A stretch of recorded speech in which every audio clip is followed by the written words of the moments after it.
A devastating earthquake in Afghanistan has claimed the lives of more than 1,000 people and left many more injured. The country, which is governed by the militant Islamist Taliban, is already in the grip of a humanitarian disaster, with millions facing famine. The Taliban have now asked for international aid, and Britain says it is ready to provide assistance. Now, the earthquake struck near the southeastern city of Khost in Paktika province. Afghanistan is particularly vulnerable to earthquakes because of a number of geological fault lines shown there in red. They cross the country at many points. The quake measured 6.1 in magnitude, damaging thousands of homes in one of the poorest countries in the world. Our correspondent Secunder Kermani reports now from Sharana. A desperate search for survivors. Hundreds of homes, entire communities wiped out in a single dreadful moment in the middle of the night. Everything here has been destroyed, says the man filming this video. The villages worst affected by this earthquake are in remote southeastern Afghanistan. With no paved roads, helicopters were used to transport some of the injured to hospital.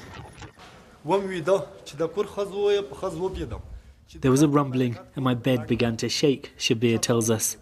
The ceiling fell down. I was trapped, but I could see the sky. My shoulder was dislocated and my head was hurt, but I got out. I'm sure 7 or 9 people from my family who were in the same room as me are dead. At the hospital in the city of Sharana, patients are treated for their wounds. There's a fight to save lives, but thoughts are already turning to what happens next. Shelter is now a crucial need because all houses have been collapsed. Foods, medicine, human things are very, very essential. The scale of this disaster is hard to comprehend.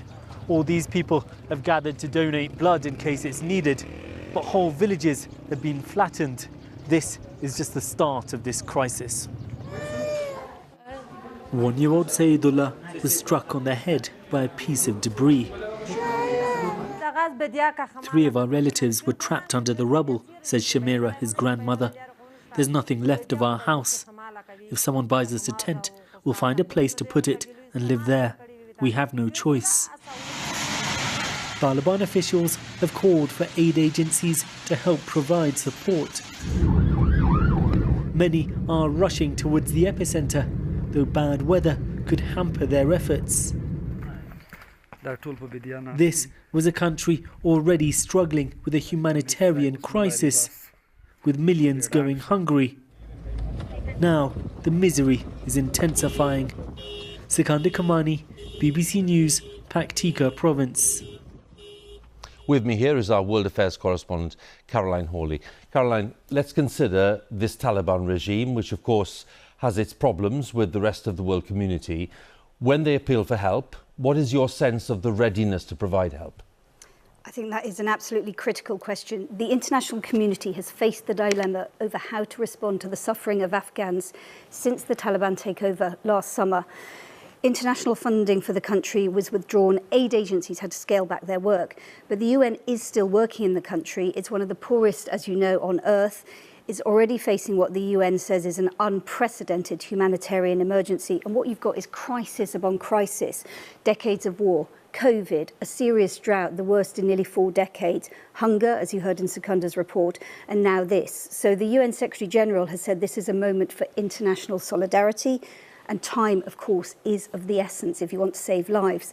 Britain has offered help, not directly to the Taliban, but the Foreign Secretary Liz Truss has tweeted. She said, "My thoughts are with all those affected. The UK stands ready to support them." No specifics at all, however. Over the last 10 months, what's happened is that most countries have been giving money to the UN and other aid agencies, not directly to the Taliban government. And a senior UN official has said that neither the UN nor the Taliban have the search and rescue equipment they need. It seems they are looking to Turkey to provide that, but there is really a vital need to act very, very fast in this situation. Caroline, many thanks again. Caroline Hawley there, Our World Affairs correspondent. By the way, there are more updates from Caroline and colleagues, analysis too on BBC News Online. That's bbc.co.uk/news and by using the BBC News app.